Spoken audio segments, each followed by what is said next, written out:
The race for Jackson County prosecutor took a step forward this past week. Democrat Melissa Johnson won her party's nomination.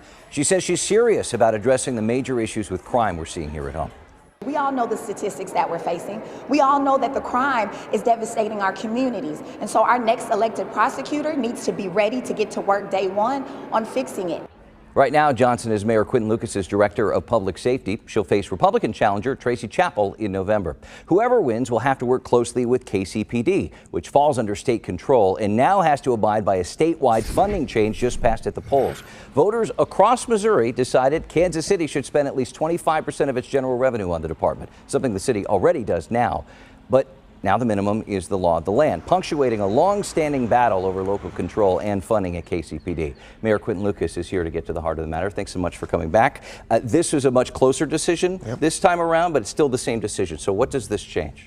You know, I think a few things. First, when you see the 49% no vote, versus 51% yes, that tells me that the people of Missouri understand that local control doesn't make sense. There were no campaign ads, there was no money in the campaign, and it was a Republican primary by and large, and much of the state, where people said, we think that local control is actually important. So I think this means that the ongoing battle, both in the legislature, potentially at the ballot, and in the courts continues to make sure Kansas City can have the same type of accountability and control over law enforcement that other communities do. Funding-wise, what does this mean for KCPD moving forward? Because as we said, city's already funding more than 25%. The city is already funding more than 25%. We consistently do. We'll continue to have a strong relationship with KCPD.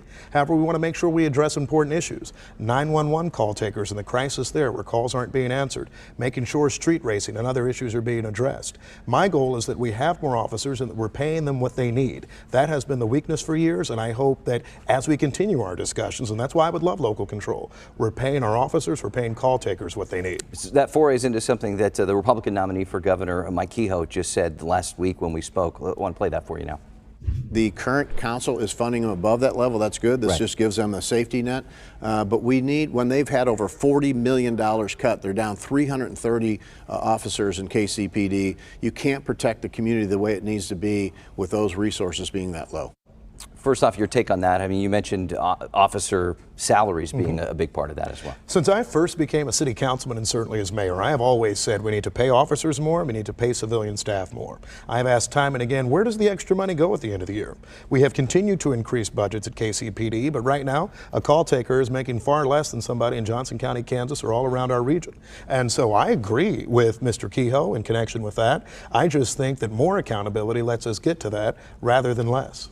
Let's talk about accountability for crime that we're seeing in our community. We've seen new concerns, especially over the past week or two, coming from owners of restaurants that have been vandalized or burglarized. They're calling for leaders to get involved here. And there certainly has been an uptick in this specific type of crime. What's going on here? Is this something that you've been looking into? Well, and irony is we were just talking about the reasons for state versus local control. A lot of those business owners will call me right after, and I say, well, let me call the police department separately and see what we'll do. I think that we need to see more property crime enforcement immediately, more allocation into property crime enforcement. From City Hall's perspective, to the extent we can, we have departments that try to address long-standing nuisance issues so that we don't have a culture of burglaries in an area, and we'll keep trying to do that and invest in businesses that have been burglarized. But I think we need more collaboration between KCPD and City Hall, not less. It takes more officers to be out on the streets too? I think it takes more officers. However, this year we gave a budget increase to our officers and to the KCPD.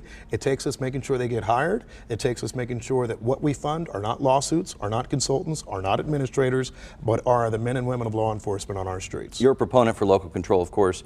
What is the next chapter in that fight? You know, I think the next chapter is twofold. One, we continue to work with the system the way it is now to try to make it better. I want people to be able to call 911 in Kansas City, Missouri, and not wait on hold for 4.5 minutes like my sister did, like so many other Kansas Cityans have had to. But I think the other part of what we have to do is continue to look at this I see it as vindication and electoral win, and say if 49% of Missouri would vote basically towards local control without any type of campaign, we need to organize a campaign to do so. All right, I'll leave it there. Mayor Quinton Lucas, thank you so much.